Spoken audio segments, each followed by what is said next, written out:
Hello and welcome back to the channel HardReset.Info, and today I'll tell you how to get TikTok after the ban.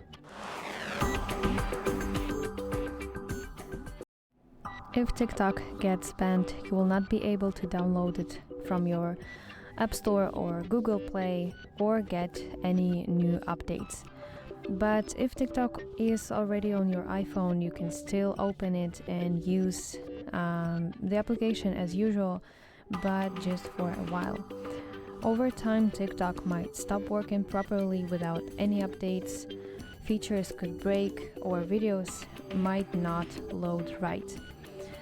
But to keep using TikTok longer, avoid deleting TikTok and turn off auto updates in your settings so that your iPhone does not try to remove or replace it.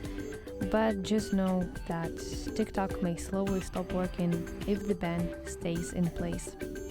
So that's basically it. I hope this video helps you, and if so, please leave a thumbs up and please consider subscribing to our channel. See you soon. Bye bye.